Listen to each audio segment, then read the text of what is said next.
Greetings from Long Island, where every highway is a sunrise. It's time for Dave's Gone By, an hour of comedy, talk, and music brought to you by Total Theater, with your host, Dave Lefkowitz. You've never heard anything like it, so sit back, relax, squeal if you must. Here's the host of Dave's Gone By, Dave! Tropical hot dog night!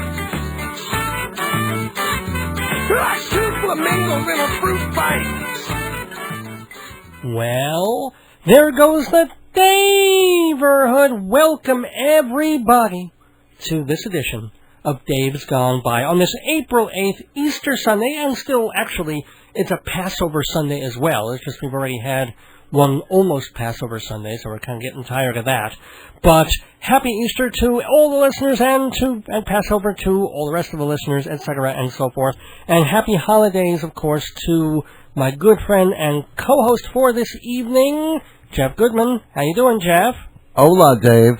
Hola a usted también. No, let's not do that Spanish thing. We tried that at the other station, and it was an absolute disaster. This is on a day like we should be doing Hebrew.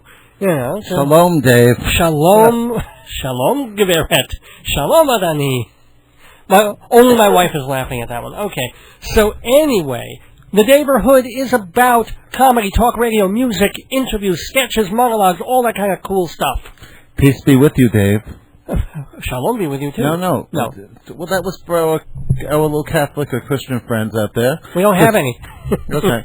Because you're supposed to say, and with you, Jeff. Oh, is that the thing? Well, it's like, peace be with you, and with you. And may you get a piece, Jeff. And stop hitting the table. It makes noise and stuff. Oh, sorry. It's all right. Would you like to tell everybody who the wonderful sponsors are for this 215th episode of Dave's Gone By? Well, for the 215th and probably for the next 50 editions of Dave's Gone By, our sponsors are... Yes. The Copy Kings of Broadway. Who are? You'd say. Oh, okay. You're setting me up with a thing here. Mm-hmm. Do it again. The Copy Kings of Broadway. Hewlett, Minuteman, press. 10% off on all copy jobs for Dave's Gone By listeners. Bye. And what about our other sponsors? Who are they? And if you want to make money on your friends' mortgages, all you have to go to is to mortgagesrock. You made that sound kind of illegal. Oh. Want to make money on your friend's mortgage? Well, you can earn money with your own mortgage, your friend's mortgage. That's better, yeah. Refinance your parents' house. Go ahead, without them knowing it.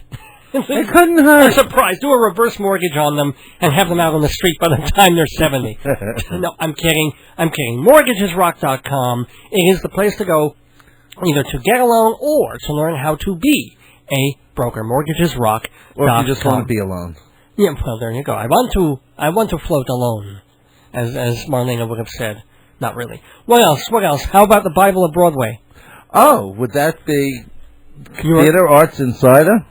Theater Arts Insider? What is it? What's the matter? You subscribe to this magazine, Jeff. Something Broadway Theater Performing Arts Insider. You know, I know the co-publisher very well because I'm the other co-publisher. And when we were talking about revamping the magazine and making it better...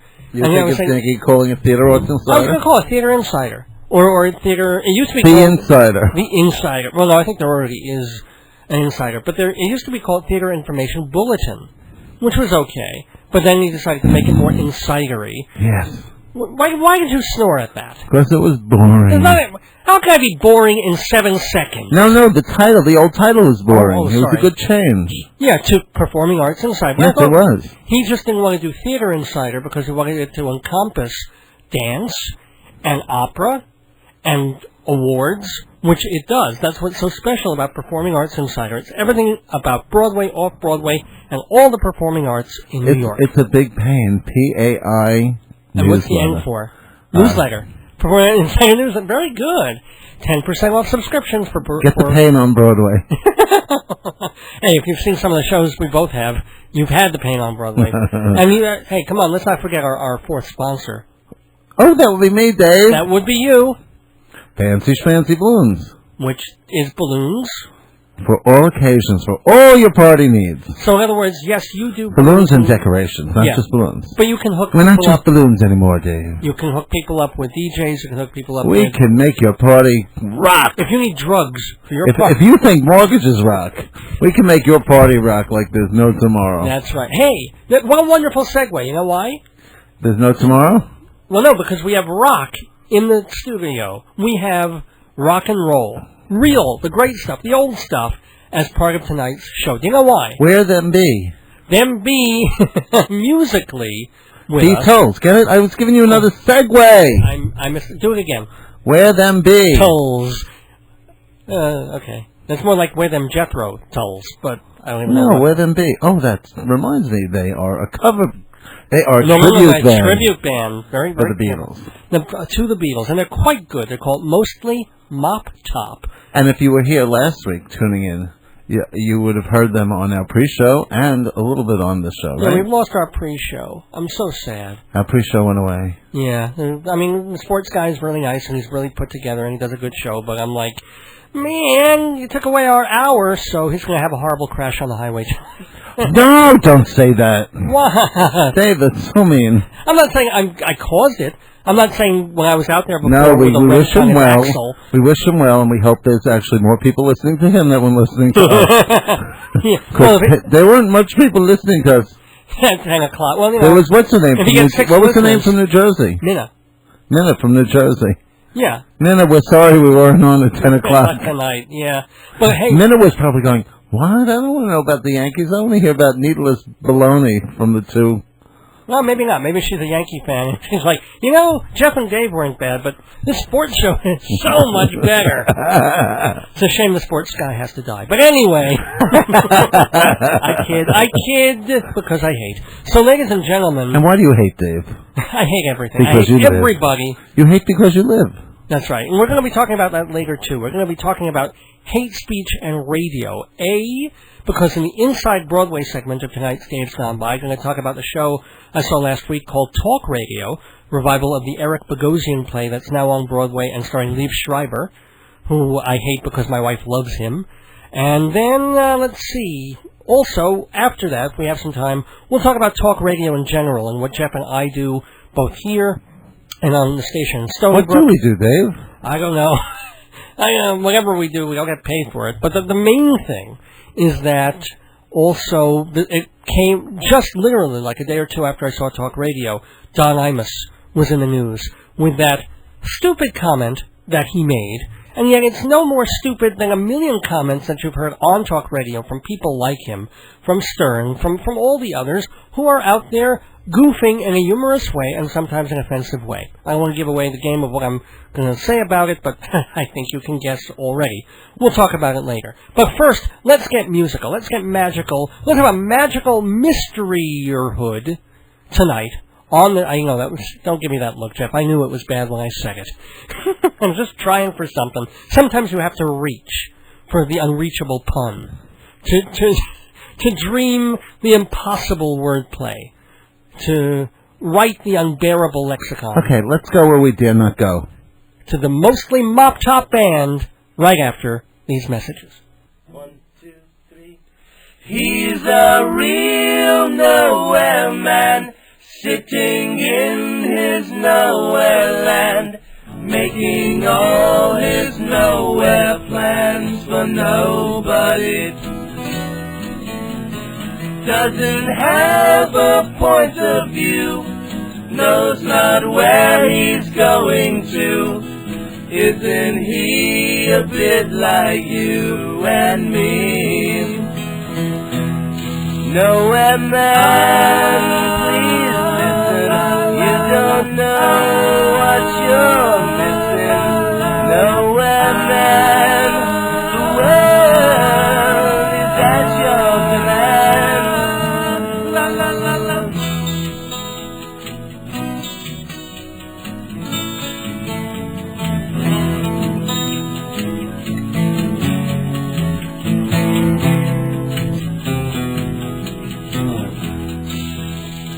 He's as blind as he can be, just sees what he wants to see.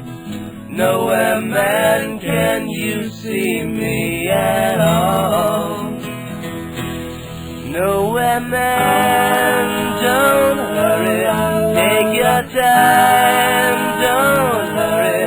Leave it all till somebody else lends you a hand. Doesn't have a point of view, knows not where he's going to. Isn't he a bit like you and me? Nowhere, man, please listen. You don't know what you're missing. Nowhere, man, the world is at your command.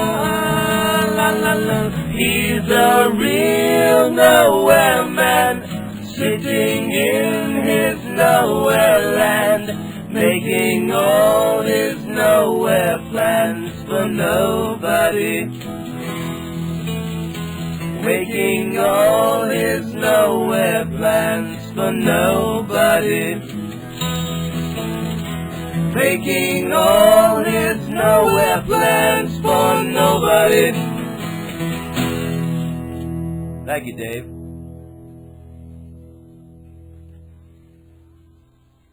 Welcome back to Dave's Gone By on this Sunday night, a musical Sunday night it is, because I've got 4 guests in the studio. They're kind of like the Beatles, only not. Only sort of yes, because it's Dave Mania tonight on Dave's Gone By.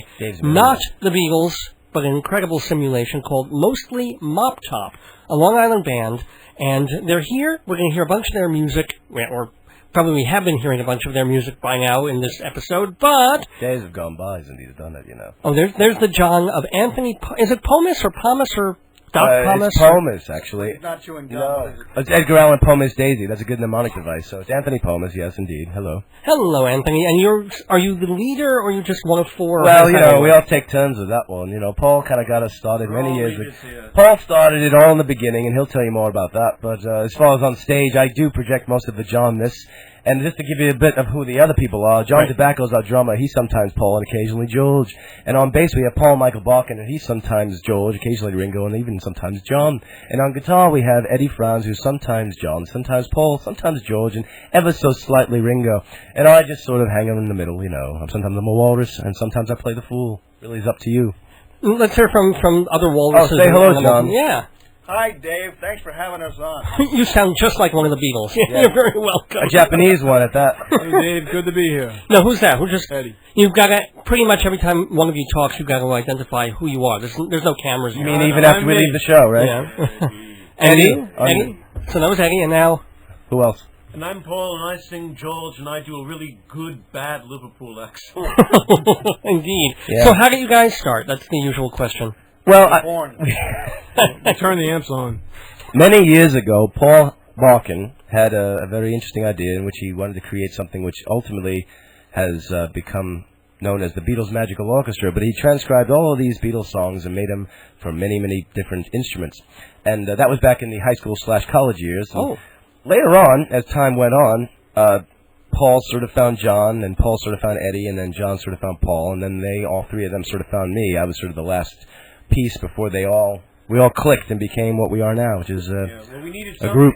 In between being able to put together a full 40-piece orchestra for a young people's concert, which is what I was originally trying to do, we wanted to have fun in the meantime and play out. And so we created Mostly Moptop, which is mostly the Beatles. And like the Beatles, we don't just play the Beatles, because they like other music, and so do we. Oh, I didn't realize that. So you do other covers of what? Occasionally we play some Randy Travis or Stravinsky. Yeah, you know, some Zappa. The Popeye theme song. Anything that strikes us, you know. No, but seriously, like, do you actually play the track? Yes, we do. Yes, we'll play occasionally a Kinks or maybe a Stone song or even a Monkey song, which gives me a nice little segue plug to the fact that we're going to be playing at Paula Jean's Supper Club in East Setauket on the evening of Friday, April 20th. And our special guest that night is none other than former Monkey Peter Tork. All right. We have a CD release. Hi, Peter. We have a CD release party happening for him there at Paula Jean I Club. believe we're his special guest. Yeah. Could Yes. be. Okay. His CD release party, although we're the featured band. His new album's called Cambria Hotel, and we're going to be the house band that night. So if you guys want to come down and hear some of our groovy music, sit to a more of a blues beat than you've been hearing tonight. Actually, we're kind of putting a blues spin on the whole thing. Mother Nature's son. In a I like that, the yeah. blues Zydeco kind of feel. And by the way, Peter is, quote-unquote, a friend of the neighborhood because he appeared on this show about a year and a half ago, hoping to actually get him back on as well very, very soon. And, you know, in cahoots with his appearing. It'll be a Dave New World when he comes on. Oh, thank you so much. Yeah. So, we'll go one by one. Favorite Beatles song, favorite Beatle. Where do you want to start it? Because he's looking at one of us, but Well, we're not going to tell you which one. Okay. Somebody else has to pick. And again, identify yourselves. Okay, this is Anthony, and I'm the John character. And I think when all is told, A Day in the Life is probably my favorite Beatle track.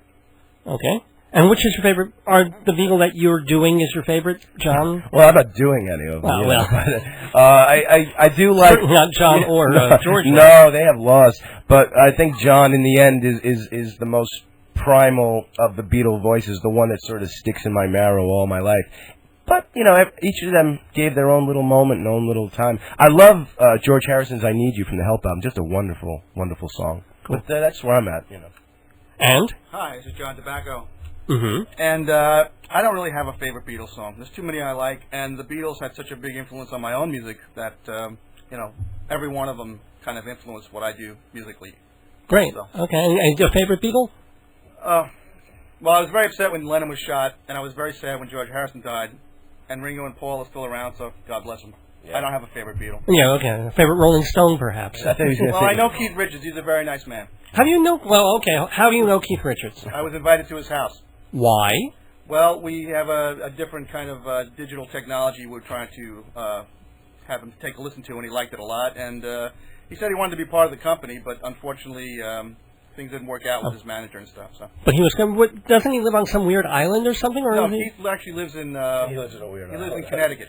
Oh, that is a kind of a weird island. Have you been there? Was it Western? The Isle of Connecticut. Yeah. So I will get to you guys, but come on, you met Keith Richards. I mean, any anecdotes, anything? You know, if you beer, drugs. Very much like you see. Did you ever see the movie Pirates of the Caribbean? Yeah, of course. He's going to be in the third one. Yeah. As himself, sort of. He is the third one. Yeah. He really is like that. He No, always turns around and drinks. act naturally. And his wife hot. And you know what? I was very interesting. You know, because I like the Stones, but obviously the Beatles are a whole other thing for me. Absolutely. But anyway, I talked to Keith and I asked him a lot of questions about the Beatles. Yeah. Believe it or not. And he said that the Rolling Stones were considered a little filthier than most groups at the time. He said the Beatles were just as filthy. Oh. And he said they were all good friends. Yeah. Great. And well, they gave them one of their first big hits. Yeah, George Harrison actually got them the deal. Yeah. Really? Yeah, George Harrison I actually didn't got know them that. the deal. Cool. And he was good friends with John. Obviously, they did the Rock and Roll Circus, which eventually came out. Yeah. In fact, they just showed that on he said something very TV interesting recently. about Paul. He said something interesting about Paul McCartney. I actually have a fact. He said Paul is a friend of no one's. Ouch. Yeah. Well, I probably meant it more in the kind of elusive third man, Harry Lime, kind of Orson Welles way. I mean, obviously they go way back as almost childhood friends. Right. But he just said that Paul is very, just got his own thing. He's kind of, he's kind of cut off from the rest of the world on some level. Didn't you say Keith chews a lot of onions too? Keith eats a raw onion every day. That's what keeps him alive. Well, he's replaced all his blood like 15 times in his life, so that's it. That's the secret, the onions. Cut down on the autograph hounding, though, with that. So there's a lot to talk about with Keith, but we're not here for that, right? Not at all. We're here to talk to Eddie and Paul. That's right, and please continue where we're asking the mostly Moptop Beatles cover band who their favorite Beatles are and their favorite Beatles song. And your? I'm Eddie Franz. My favorite Beatles song, it's tough. I'd say She Loves You. Oh, cool. Off the top of my head. Good one. Favorite Beatle? Billy Preston. Good answer. By the way, we're a tribute band and not a cover band, because tribute, we feel, has a slightly more reverential vibe. Cool, absolutely. And, finally, last but not least. Yeah, and last but not least, I'm Paul Michael Barkan, and, good Lord, favorite Beatles song, We'll be back after these messages. We'll be deciding what... Penny Lane, obviously, has a real place in my heart, mostly because it's like one of those songs like, how could anybody have written that? It's such a good song. And this was a little kid saying this. I mean, because I go back all the way to the beginning. I mean, I was 6 years old when they appeared on Ed Sullivan. Uh-oh, everybody knows my age now. And the thing about the Beatles is that they connected emotionally with me so well. There was a song in the Beatles catalog for every situation I had growing up. And they were all my favorite songs at that moment. Especially Polythene Pam. I mean, I don't want to talk about the episode. I was already grown up and unemotional by then. By the way, you know, just as a jump back, there's another song of mine that's a kind of an equal favorite with A Day in the Life, and that one for me is John Lennon's. I say John Lennon because he was principally responsible for it, but I Am the Walrus just sticks with me. Day in, day out is one of the most intense songs, and the lyrical quality, it's just so surreal. You know, the opening line is so, you could base an entire religion around I am he as you are me, and we are all together. It's just an amazing image. And just as another sideways, segue kind of like plug on things that are going on in our universe, Paul and I are part of something called the John Lennon Center of Music and Technology at Five Towns College. We're advisory board members there. And Five Towns College will be unearthing and debuting for the first time in the U.S. a play that John Lennon wrote in late 1967 with Victor Spinetti from the Hard Day's Night and Help films, and also Miss Adrienne Kennedy, a very influential African-American playwright. And the play is called In His Own Right, based on his nonsense books, from the 64 and 65. Not just everybody else. Yeah, not to us, of course. Yeah. But those plays are going to be debuting on June 8th and June 9th. That's a Friday night and a Saturday night, and we're doing it in kind of a workshop style because it's a very avant-garde, surrealistic piece. You're only going to have 2 nights to see this thing, and like I said, it's going to be at Five Towns College at the Dix Hills Performing Arts Center, and it's the first time it will be ever performed in the USA. Whoa, I had no idea about that. That's well, I wanted to make this as quite a newsworthy a scoop. visit as we possibly can. It sure is is. a scoop, Dave. Paperback right now. Paperback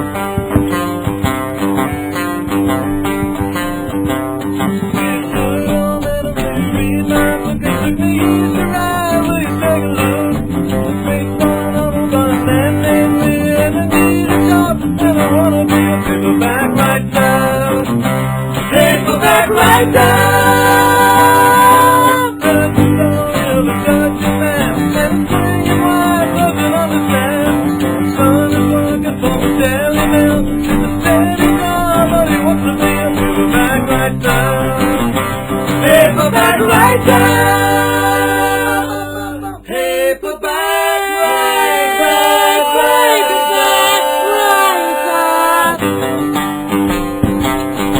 If you really like it, you can tell me right. You can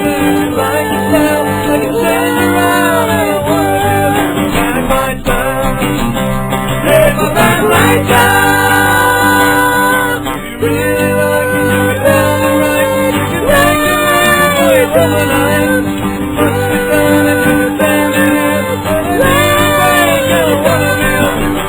stand it here. Put it away, you wanna be a paperback right now. Paperback right now.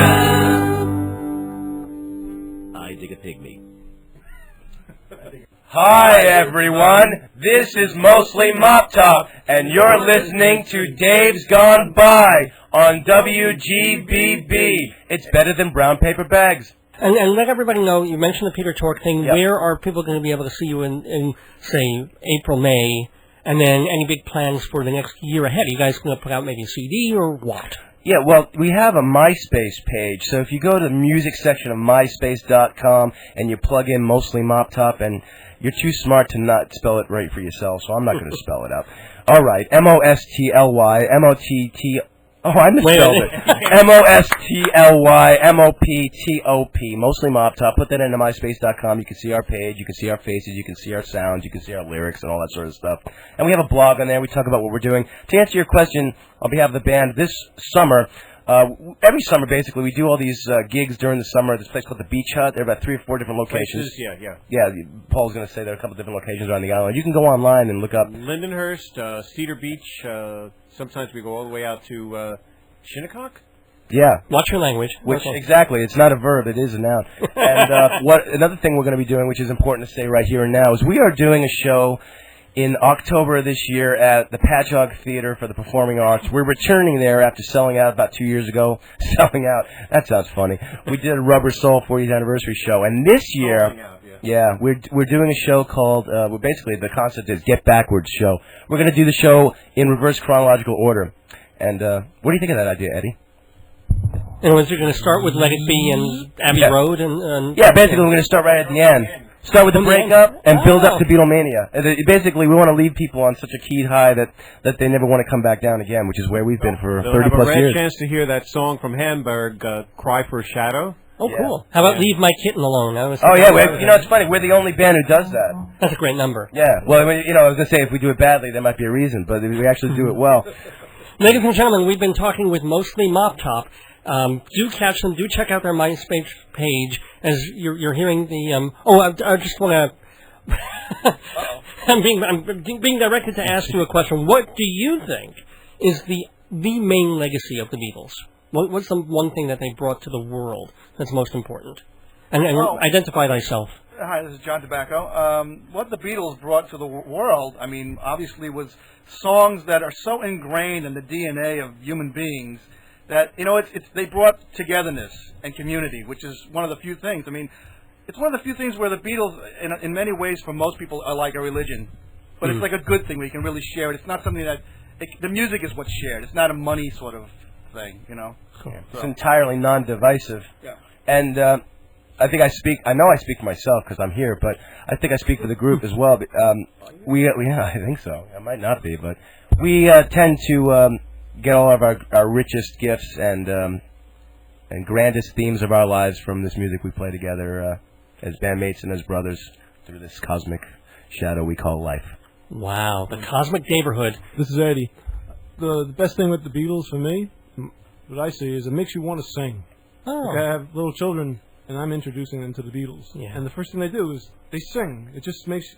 I used to sing myself to sleep with Beatles songs. This is absolutely true. For a couple of years I did that. And I was already in my 30s. So, anyway, guys, we have to really wrap this up. But Mostly Moptop, MySpace them, check them out, and you'll be hearing them on this show, how good they are. Guys, thanks so much. Thanks for having us, Dave. Thank you, Dave. Thank you, Dave.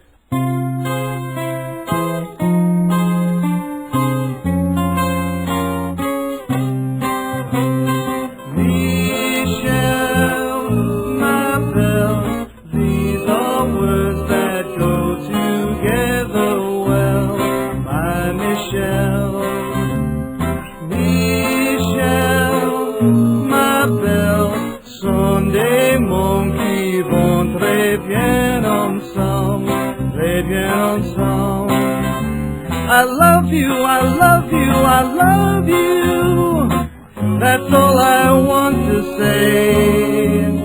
Until I find a way, I will say the only words I know that you understand.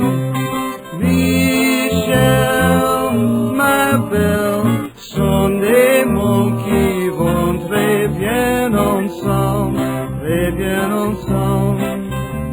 I need to make you see what you mean to me.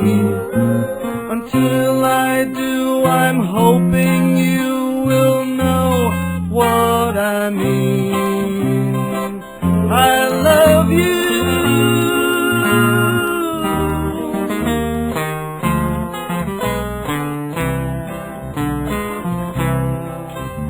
I want you, I want you, I want you. I think you know by now. I'll get to you somehow. Until I do, I'm telling you, so you'll understand. Michel, ma belle, sont les mots qui vont très bien ensemble. And I will say the only words I know that you'll understand, my Michel.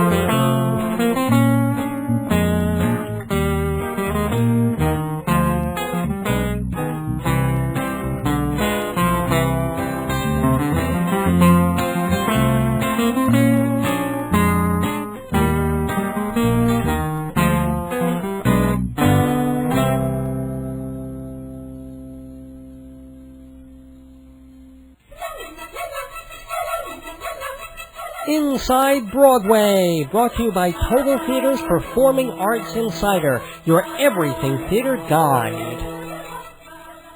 Inside Broadway it is on this April 8th, Easter Sunday, ladies and gentlemen. We have Broadway news and some off-Broadway news, and then after a commercial, I'm going to be talking about talk radio, the play, and then we'll be talking about talk radio, the generic term.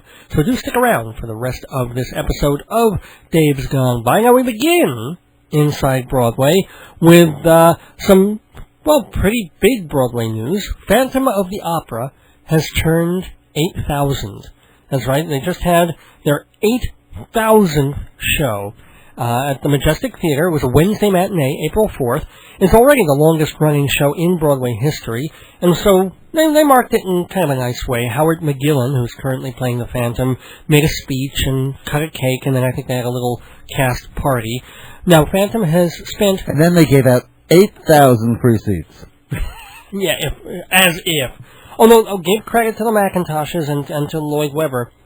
They were one of the people, when all the big British mega musicals were coming into Broadway, they were the ones, even though their ticket prices were top tier, to make sure that there was a band of seats that were $15 or $20 for students all the way in the back. So even when prices were going already stratospheric, they made sure with Phantom, and I think with a couple of the other shows that at the time... I thought Rent was the first one to do that. The Rent had the lottery. Went at all those kooky things of waiting online and a lottery. Phantom, you could go at any time, wait online, show your ID, and I think it was for students and seniors, and get what was then a cheap seat and probably still is. So good for them, and it certainly hasn't hurt Phantom in the box office or in, the how much they've made. They grossed nearly $650 million. Highest in history. That's just domestic, I think. Opened on Broadway January 26th, 1988, and so far 11 million people have seen it domestically. 80 million people have seen The Phantom of the Opera worldwide. So happy 8,000. If you've never seen Phantom, it's worth seeing at least once. It's not the greatest show ever, and when a show's been around that long, you get all the naysayers kicking it and saying, it's not so wonderful, and why is it around, and that's cheesy. And it is a little cheesy and schlocky, but it's also good. And also, visually, it's quite exceptional at certain points. So and at one point, it feels really warm. When those big flames come on. What, you mean a chandelier? No. Oh, what? When he throws fireballs at him, and he goes, no, and all the flames come up, and a big heat wave comes across the audience. I was thinking more of the, when they first go down into the sewers. Yeah, it's really visually terrific, even now. I mean, I every few years I catch up with Phantom again, and that scene still works like gangbusters. Oh, yeah. And it's just when they're running up and down, it always works, too. Yeah. When they're running up and down to the Opera House. But, another long-running musical is doing something different. What's that? I Love You, You're Perfect Now Change. Mm-hmm. The Chinese company will arrive at the West Side Theater on May 9th for a limited engagement of 23 performances through June 3rd. The Chinese cast will perform the entire show in Mandarin with English subtitles projected above. This is the perfect station to do this on, because that's what GBB has, is Mandarin Chinese. Isn't that weird, though? I love you. You perfect. No change. What from Karam A? I want girl from Karam B. Okay, a little racist comedy here on Dave's Gone By. By the way, some not so well. And by the way, Seal for Freshness closes on 4/29. I know. Did you see it? No. Don't bother. I reviewed that on the show, I think last week or 2 weeks ago, and I couldn't imagine. I mean, I thought maybe like Menopause, the musical, it might build a groundswell of women, but it was like, some laughs, not terrible, but not too good either. So, Menopause musical, still have a few weeks to see it. Not Menopause, excuse me. Still for Freshness, still have a couple of weeks to see it before it closes at the end of April. Menopause closed a while ago, so don't get your hopes up about that one. The hot flash is over. But let me give the important hot flash of news, not on or off Broadway, but regionally. Big thing this week from the Paper Mill Playhouse in Millburn, New Jersey. They were going to close. These guys were going to close forever. And what happened? Well, there was, I guess, some, I don't want to say mismanagement, but the people who were managing it left it in a mess. And there were some recent shows that didn't do very well. And so now they were in such financial straits that they needed $1.5 million in order to stay open and do the show. They're doing 7 Brides for 7 Brothers right now. We're trying to tell you what kind of situation. Well, actually, they were considering doing 2 brides for brother and a half.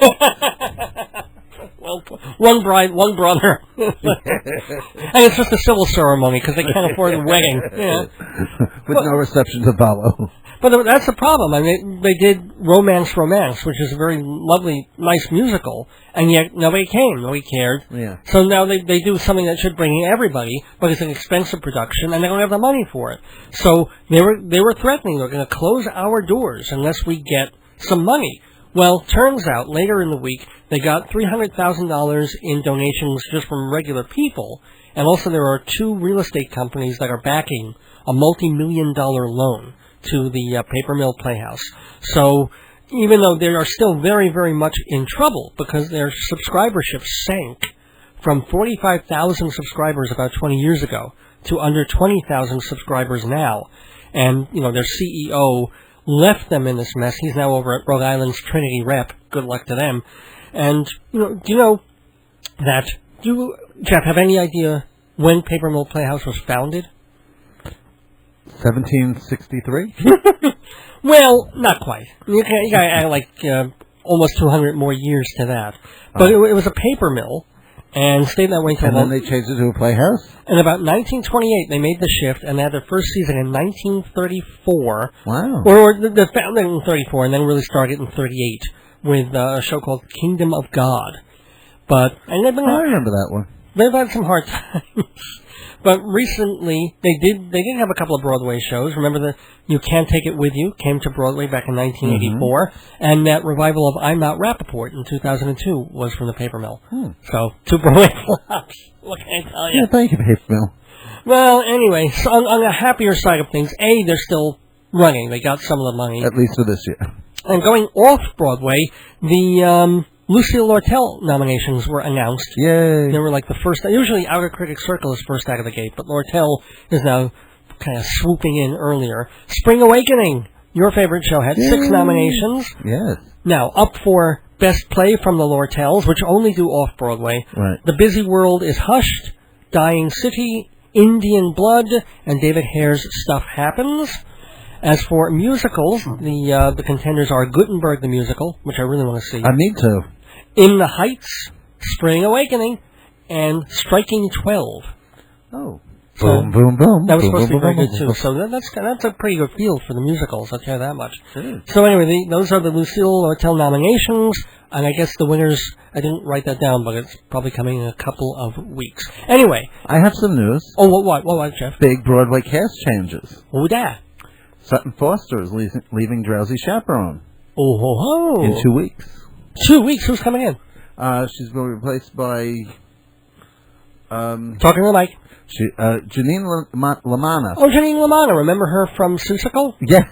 And also she was in Theda Barra and the Frontier Rabbi. No, that was the first time I saw her. And I was like, she's damn good. Actually, the musical was pretty good too, but nothing ever came of it. As you would expect from a musical called Theda Bara and the Frontier Rabbi. But anywho, what else, Jeff? Who else is cast changing? Oh wait, no, I'm sorry. She's only going to be in it for a little while. Okay. Oh, she's stepping in for something or what? Take over the role, Janet Van der Graaf. See, this is why I prepare these things in advance rather than glancing at it. Janine LaManna will take over the role. Yes. Hold on. Jeff and his laptop. Yeah. Will take over the role of Janet Van der Graaf, and Sutton Foster will play her final performance on April 15th. Okay. Stop hitting the table. Currently playing Maggie in the Broadway revival of the Chorus Line, will assume the role of Janet on July 31st. Who's that? Who? Mara Davey. Mara Davey. Okay, interesting. So, well, good. If you want to see Janine LaManna, hurry. Yeah, right. If you want to see Sutton Foster, hurry really quick. Well, no, they have the same amount of time. It's 2 weeks, 2 weeks. Yeah, no, but Sutton Foster is like, she's pretty special. But one of the people I didn't really expect to leave the show is leaving the show. Drowsy Chaperone? Yeah. Who? Georgia Engel. Oh, well, Edward Hibbert left a while ago to do curtains. Right. So Engels, where's she going? But guess who's replacing her? Is it someone... This is going to be fun, because I really don't know this answer. Okay. But I need, obviously, a hint. Is it also a television person? Yes. Okay. I'll give you 10 questions. 10 questions? I don't have that much time in the show. Okay. Yeah. Let's see. Animal Bit? No. Is she from a 70s sitcom? No. 80s sitcom? No. 60s sitcom? Yeah. Barbara Not a Eden. sitcom, a variety show. A variety show. Cal Burnett? No. Let's see. Leader of a variety show or a second banana? It's supporting, an ensemble player. An ensemble player in a variety show. But a fairly famous one. And female? Yes. To play Mrs. Oh, not the one on the Carol Burnett show that Vicky Lawrence. No. Okay, good. It's not the Carol Burnett show then? No. Okay. How many questions is that? 7. Already? Well, that's why I'm going to give you more. Thank you. Let's see. Share. No. Why don't you just kind of try and figure out... Well, I got to do this quickly because the clock's ticking, but... After 10, I'll give you a really easy clue. Okay. Well, 2 more quick questions. 2 more quick questions. Variety show, ensemble player, but of note, in the 1960s. Yeah. Who was in the Smothers Brothers, for crying out loud? Or laugh at Goldie Hawn? No, but you're very close. Ruth Buzzy? No. Oh, come on. Joanne Worley, I saw this. I did see Yes! this. I have to admit, I did kind of glance at that story and remembered it in the back of my mind, and now it was just jogged my memory. Well, cool. So Joanne Worley is going into Drowsy Chaperone. But that's weird. She's playing not a Joanne Worley type character. At all, yeah. Although she may make it. And remember her last Broadway performance. The Prince of Central Park. West. She was good. And it wasn't a terrible show. It just it wasn't that good. Anyway, let me get on with Inside Broadway because I want to review talk radio after this commercial, and then we'll be talking talk radio on this episode of Dave's Gone By on this April 8th, 2007. Don't go away. Welcome back to Inside Broadway on Dave's Gone By. Well, went to Broadway last week and saw a show that has just stayed with me and gotten under my skin, possibly because I'm a little biased towards the subject matter. No, that's not even a joke. I mean, I never saw the original production of talk radio with Eric Bogosian. I did see the movie a few years back, but do not remember it particularly. So, talk radio with Liev Schreiber in the Eric Bogosian role, and a bunch of other people. Everybody was under the assumption it was a one-person show, but it's not. But that main person is such a focal point for the play, which is about a talk radio host, a nasty kind of vituperative late-night talk radio host on a Cleveland, Ohio station. And it's played by Liev Schreiber. The character name is Barry Champlain. He comes in there, and it's his world. He sits down, and he's a complete a-hole from A to Z. Now, sometimes he gets a caller, he's on the mic, and he says things that are, forceful and out there, and you agree with him. And sometimes you're looking at him, and he's just being nasty for the sake of being nasty, or you're like, how can he say that? And then, boom, it's off to the next caller, and boom, off to the next caller. And then the drama of the piece is not just watching him in action, but also knowing Bogosian, the playwright, inserts 2 big things in there that keep the tension up. One is that sponsors have been looking at the show, and Champlain has been building this big audience so that this is the last show before he has the opportunity to take the show national via syndication. So all the sponsors are listening, and the guy from the station is there, and his colleagues are there, and they're telling him, be good, make this a great show, do your best, don't offend anybody too much, because everything's riding on this. If we get this goes, the money goes insane, and you go all over the country, not just in Ohio. The other thing is, as with late-night weird talk radio, you get all the weirdies. Jeff and I know this from doing the big time. Really? Weird people call? Oh, remember the guy that called us who obviously told us he was doing bong hits while we were on the air? That was when he was calling, he was going, ah! And smoking from a bong. These are the people who get at 4 o'clock in the morning calling into talk radio. So he gets these, and mostly they're harmless. But he does get one fella named Chet, who seems really vaguely threatening, and not so vaguely, and then he gets a package addressed to him, the Barry Champlain does, at the station, which could be a bomb, might be a bomb, might not be a bomb, and there's always this looming sinister threat going on, and especially since the play was written not so long after the murder of, well, it was a few years after the murder of Alan Berg, who was a noted sensationalistic and angry talk show host who got off his shift one night, went to his car, and was shot in the head in the parking lot. Well, that doesn't happen in this particular play, but there's still, the ominousness is there, and we're also watching this man who is in control of his little universe, and yet, of course, we learn that he cannot control anything else, least of all himself. And so you're watching, on one level, someone who's at the peak of his command of his art, if you can remotely call it an art, and yet, at the same time, unfortunately, as he's downing pills, as he's downing drugs, as he's doing everything, unraveling before us. Now, aside from the fact that it's a pretty good, exciting thing, and that I love radio, and to watch just someone sit there and do talk radio and take these phone callers, Liv Schreiber, much as I hate to say it because my wife is completely in love with him, he's tremendous. It's really an exceptional performance. As good as he was in Glenn Ross last season, he is the show here. You see him, he comes out, he sits down at that mic, he's a little scruffy, and yet absolutely like on top of things, and like here, just there. Like us.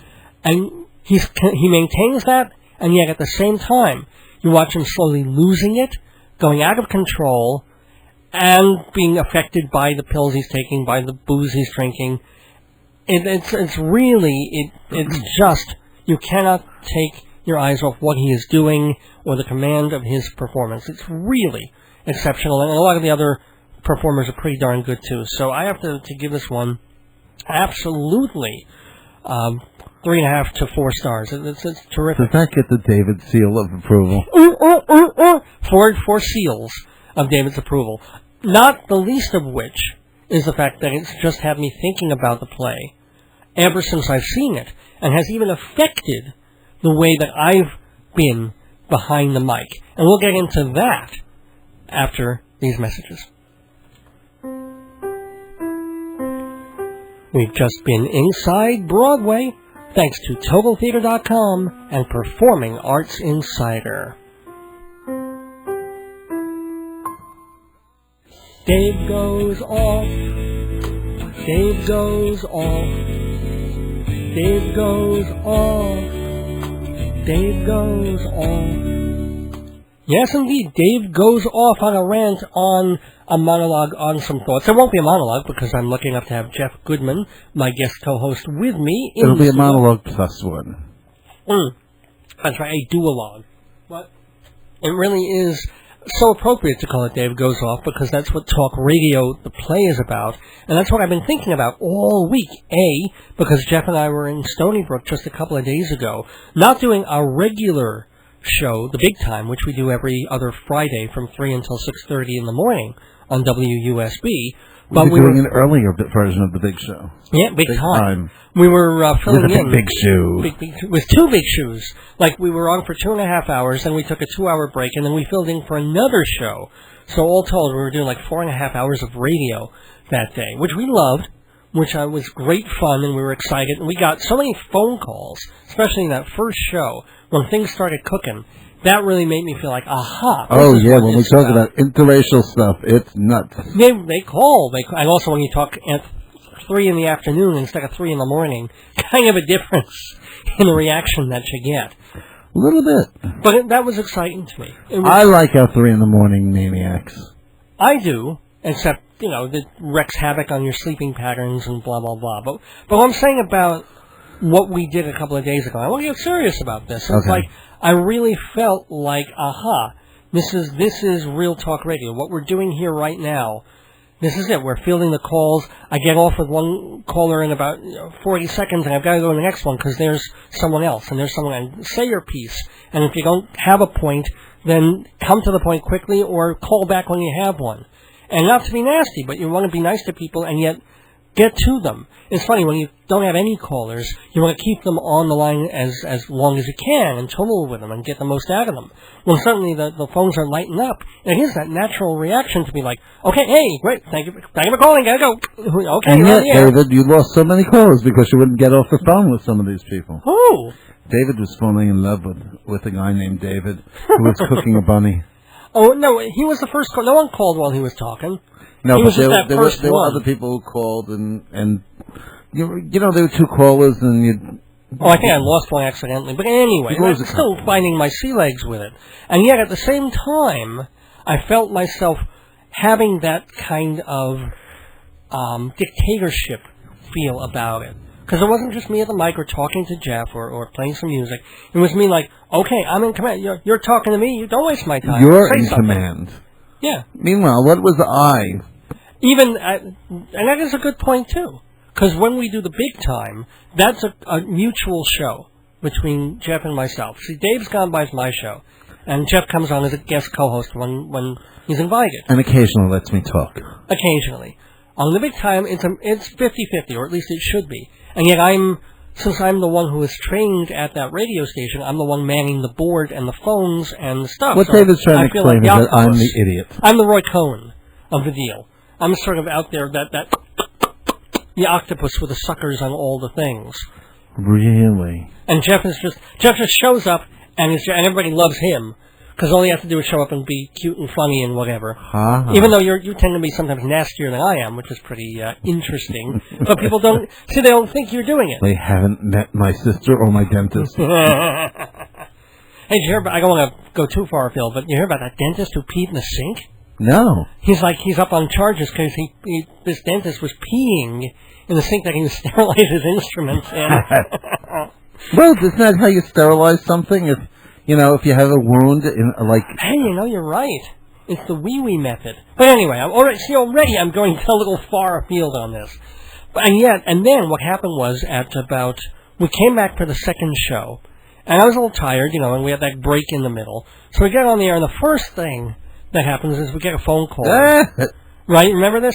Who calls in because she's angry. Why did we cancel the reggae? Why did Jeff and why were we responsible for the death of reggae on WUSB? And of course we didn't. That particular afternoon, would never kill reggae. I might kill a couple of reggae people if they were smoking too close to me, but other than that. So I wanted to tell her, no, reggae is just preempted this week because the guys couldn't make it in, and they asked for people to fill in. They couldn't get to the station. And aside from the fact that the station had just had a reggae marathon like 2 months earlier, where they took 5 whole days and nights, and played nothing but reggae, preempting us. And they shoved us off the air. Yeah. So this woman, all she does is she calls up, she says her nasty little piece about, and doesn't stay on the line, doesn't want to have a discussion, just click. And so I went off on her. Not FCC way. I called her the B word, which, I gave my wife and I have been arguing about all week on different levels. And I called her an idiot and some other things. And So, because I really felt it at that moment. If you asked me right this second, was it nice to call her that? Is that what I should have called her? Maybe not. Maybe if she'd stayed on the line, I would have been a little more sanguine, or we would have had more of a conversation. But the minute she hung up, I suddenly felt like, whoa, you're not yelling at me and you're not giving me a chance to get back at you. And immediately I started channeling Barry Champlain from talk radio. I started going like, really? I almost in my head I was thinking, I was like, who is this woman? What's wrong with her? Doesn't she realize, idiot, if you're listening, let me tell you this, and this. And there was such a feeling of power. Not a nice feeling, but an exciting feeling going through me when I was doing that. That, it made me start to think, aha, that's what the play is half about. And the danger of that as well.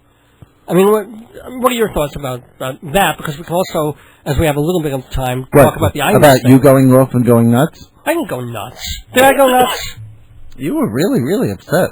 Yeah, I got angry. I do. I'm pretty. I just feel sometimes people say the wrong things, and yeah, they're just crazy. And when you go off on a rant on them, you bring yourself down to her level. I think that's what my wife thinks. That I was, not something I should have said or done as I drink the little water by the microphone. Well, what do you think of the Imus? Let's explain what happened with Don Imus just like 2 days after this. Not like my incident was even remotely an incident. But, yeah, you've heard about this. I told you about this, Jeff. Yes. Don Imus was talking about a high school women's basketball team, a really good one, a winning team. And from a district, I assume that was... No, it was the Rutgers women's basketball team. Right, of whom I'm assuming several members were not white. Am I right? Maybe I think they're all not white. Oh, well, okay. It kind of makes it worse. Because what did he say, Jeff? I don't know. He called them... He said, well, they look rough. They're not the prettiest, most attractive high school girls. And he said they look like, quote, nappy-headed hoes. Now... Yes, it's offensive. Yeah, I didn't hear the whole context of it, and I guess it was pretty stupid, and I could see them being pretty offended of this kind of description. But, if you look at all the words in that sentence, nappy, I mean, that's right of Maya Angelou, headed, well, people have heads, and then hoe. Hoe is a word that has been thrown around on every television. Isn't that what Santa says? That's right, he says whore, whore, whore. That's what I hope my Santa will bring me this year. But, so if you put the words together, they're not FCC offensible. And they're not, you know what, again, if someone like a black comedian had said it, or even think of a black comedian that would work in that sort of level, it would be... It wouldn't be the nicest thing to hear, but it would be funny. People would go, oh, well, yeah, I've seen them on the basketball. They're bunch of nappy-headed hoes. Why can't we get some good-looking basketball players? But if Don Imus says it, and because he is white and privileged and been around and known for being offensive and known for being sort of a southern middle America kind of cracker offensive, then people take it, and of course, who but Al Sharpton would jump up and start saying not only, oh, he should apologize, or oh, he's insensitive, or oh, he's wrong. Jeff, could you please, what is wrong with your computer?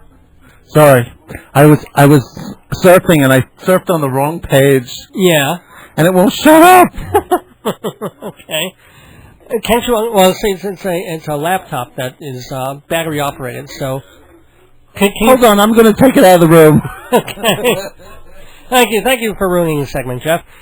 See, now I'm going to talk about Jeff in an angry sort of Barry Champlain kind of way. Jeff, who can't even pay attention long enough to the segment that I'm doing here, that he has to be surfing a website while listening to me talk instead of engaging in a conversation. So, so right now I'm assuming if he's not too stupid, he's able to turn off his computer. Yes, idiot Jeff? Are we back? Are we back in the swing of things? Yes. As I don't really mean those words. I'm just As you were going, I'm like sitting here, and I knew what you were saying, so I'm like surfing to find out something more about talk radio, so I can edit something in. Uh-huh. And all of a sudden, I picked up the story about it, and it was a clip from. Nothing that would get us. No, nothing. Oh, okay. There was nothing said. And If you can get, I must say, nappy-headed hose, maybe on YouTube, that would be helpful. That'd be really cool. Or certainly the context that it was in. But Jeff, forget the computer for a minute. Okay. Talk to me. We're on the air. I'm talking to you. What do I you got think? ears and I got eyes. Should Imus be punished? What do you think is the I thing? think Imus needs to learn about being nice.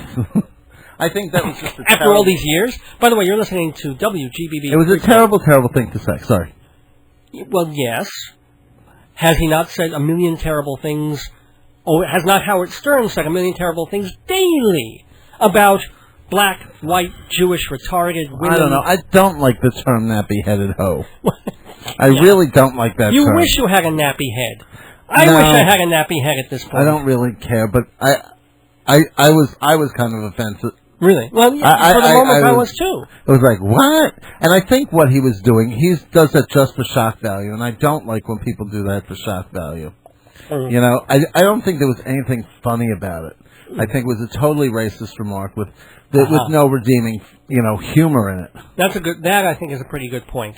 Humor excuses almost anything, but when it's kind of like, funny but not really meant to be that funny. There was nothing funny It was about snarky. that. It was snide, rather than like a joking, not loving, but at least kind of a... I mean, if you call Donald Trump a nappy-headed hoe, that would be funny.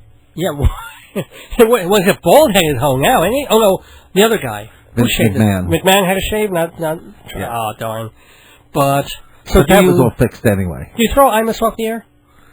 I wouldn't throw him off the air, but I would certainly make him do community service. I would certainly make him apologize. He did, and he'll have to apologize 25 times, and then the media will accept it. Yeah, and I think he should be made. I think he should be fined, and at least half of the fine should go to the Rutgers women's basketball team. Oh, that's clever. That is clever. But You should, when you're fined, it should go to the people you hurt.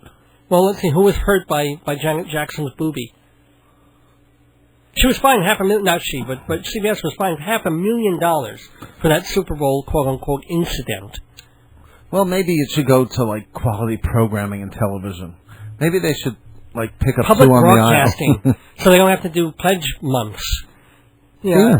All right. But, And that way public broadcasting could show Janet Jackson's nipple, because that's what public broadcasting is for. The stuff you can show on broadcast television. I think what they take the $500,000 Yeah. and produce a show called the Janet Jackson's Nipple Show, where the nipple just talks all night.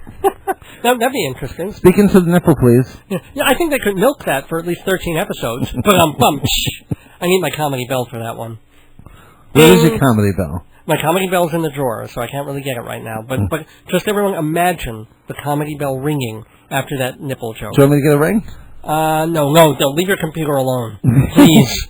But if then you feel that Imus should be penalized monetarily for that phrase, what about all the things that someone like a Howard Stern has said? Every time, if you have a certain amount of public trust, and I don't think Howard Stern has been... See, Howard Stern is more clever than Don Imus. So we reward the fact that he has a few more IQ points? And Well, that his no, joke as long is as he's funnier? not offensive. What Don Imus... What's offensive? Tell me, I don't listen to I don't Howard find Stern. Stern generally... But millions, thousands of people certainly Well, find what do they... Stern offensive to women. Well...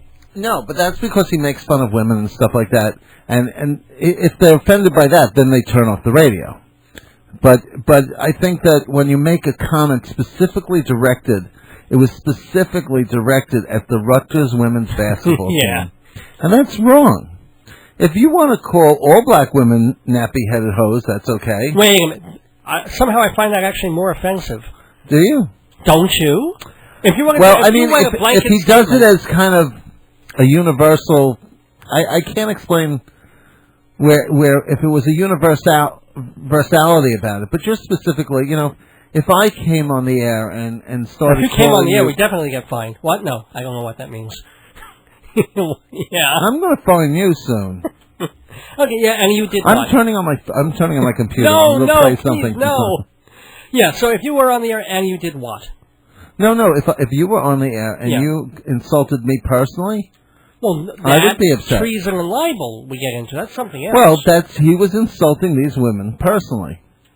By saying they were not the most attractive ladies? Yeah. No, what about all these people who are making fun of Sanjaya Malakar on American Idol? The fact that this is a nappy-headed hoe. Sanjaya is out there in the public view. He chose to be on a television show, which would be a public view. Yeah. These women are on a basketball team, not choosing to be, public figures. Well, no, they joined a team. They didn't join. They weren't joining for their looks, and they weren't joining for their hairdos. They were joining for their talents and their skill. But it's kind of like the reverse of, remember that women's soccer team from the Olympics?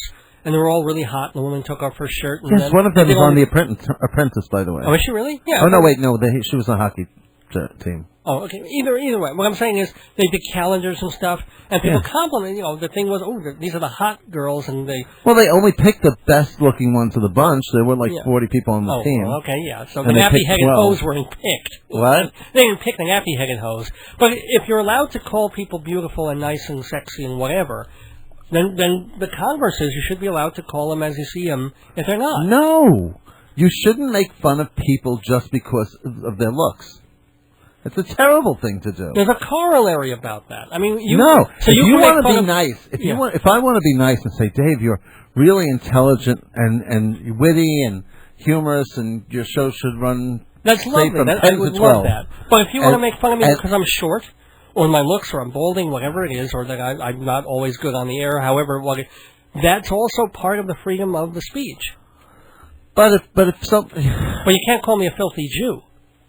Except if you're Jewish and doing it in a laughable... There's such a slippery slope of what should be allowed before you really start to say... But nappy-headed hoe is offensive. Okay. Offensive. Period. Okay. And that I mean, I'm sort of playing devil's advocate because I also sort of agree with you. Mm-hmm. If you know what I'm saying. Well, what are your impressions more generally also, though, now that we've done some more of this talk radio that's more free form? I mean, what we're doing right now is closer to what we do in the big time, right? Rather than what we usually do on Dave's Gone By. Hi, everyone. We're mostly Moptop, a Beatles tribute band, and you're listening to Dave's Gone By on WGBB. Radio at its best.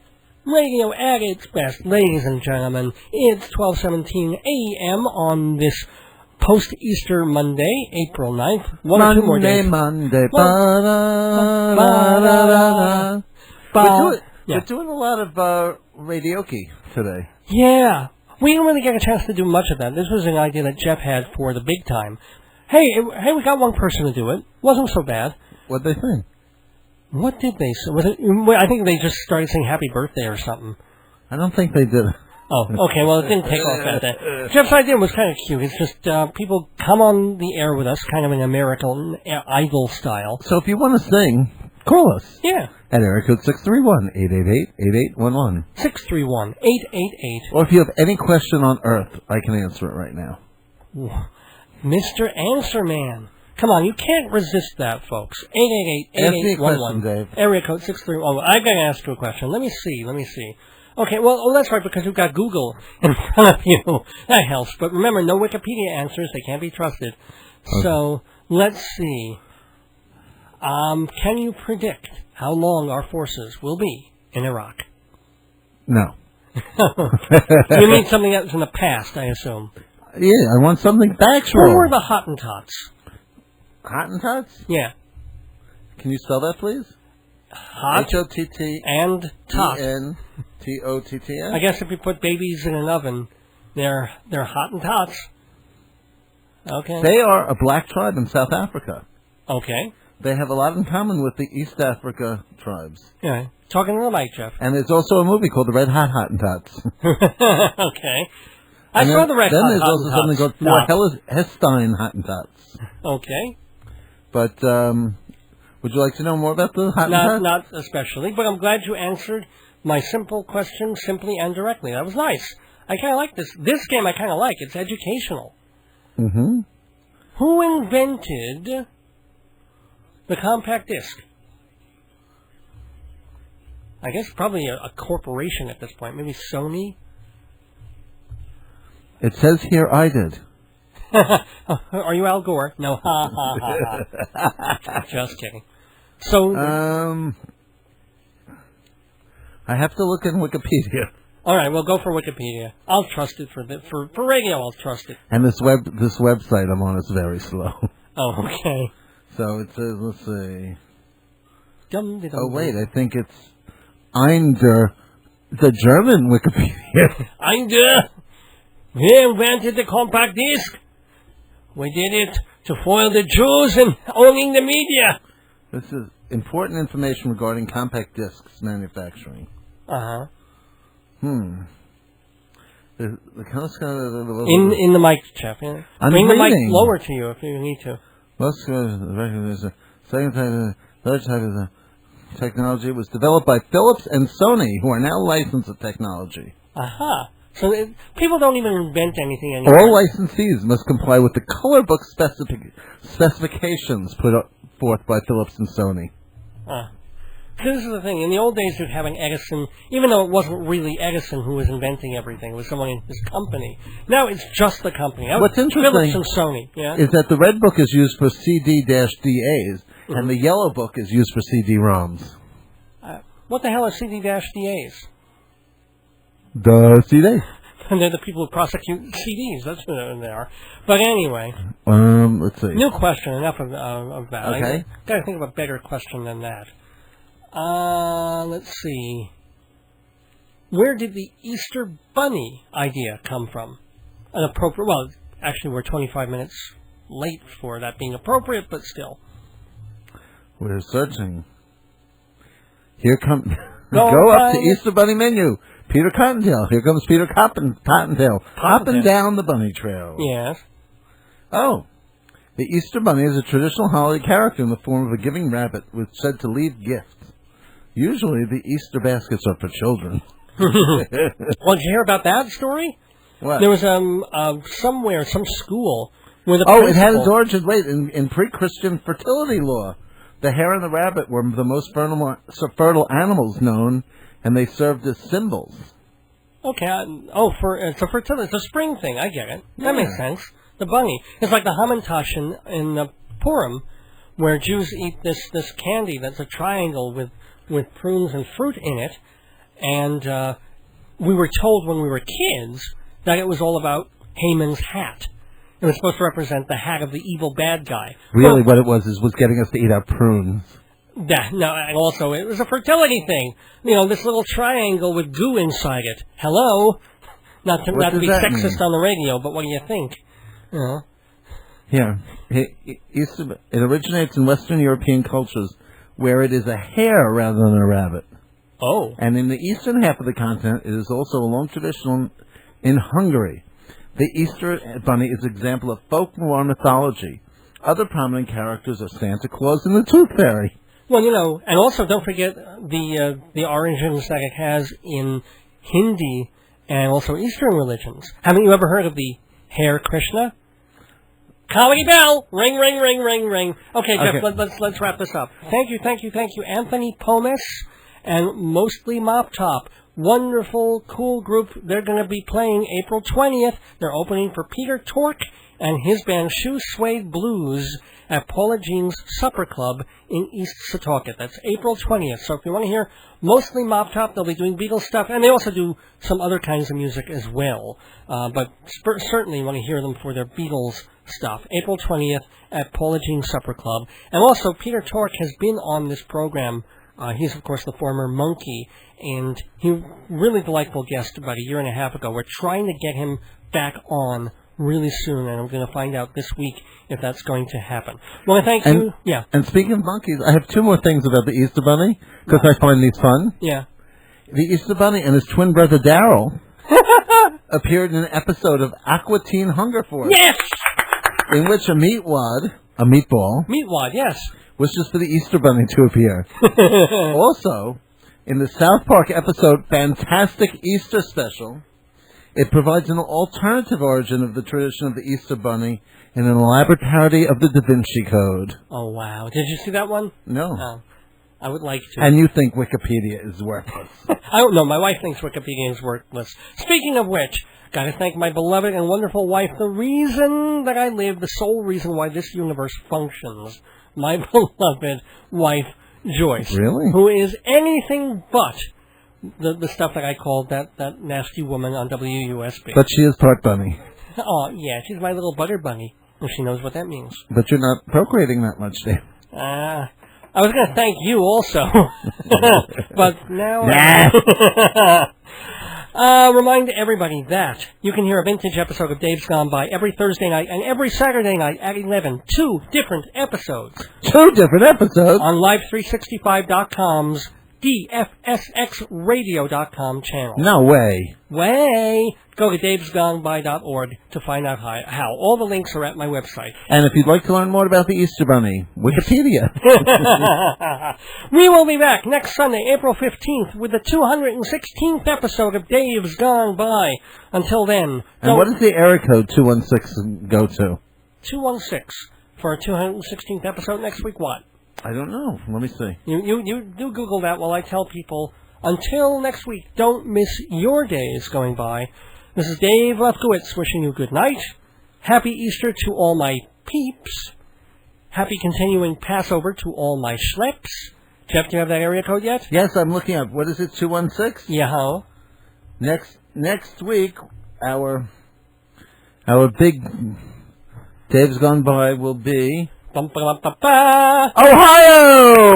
Round in the middle, round on both ends and high in the middle. Well, it's high in the middle and round on both ends is actually the... Yeah, sorry, I goofed that up.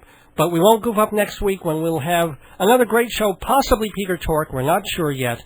And by the way, the cities include Beechwood, Bedford, Brook Park, Chagrin Falls. Chagrin Falls. Next week we should call Chagrin Falls just to see if they're a little unhappy. Cleveland, Euclid. It's a Cleveland. Independence, Lakewood, and Maple Heights. Maple Heights. And they're in the Eastern Time Zone, just in case anyone wants to know. We will be back next week. Good night, good luck. And gone by!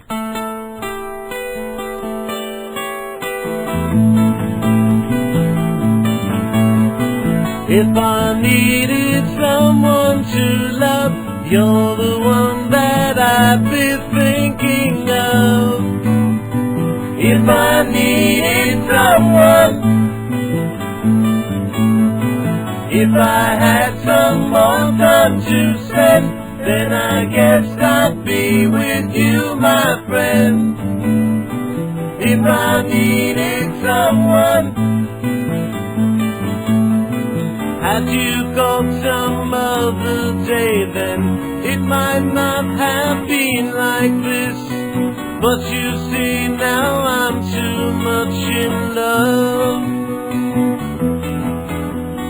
Carve your number on my wall, and maybe you will get a call from me. If I needed someone,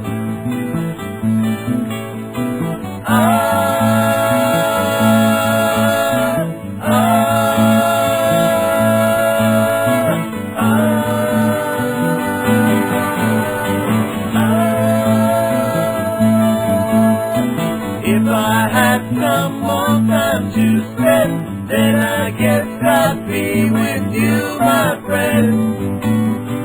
If I needed someone, had you called some other day, then it might not have been like this. But you see, now I'm too much in love. From your number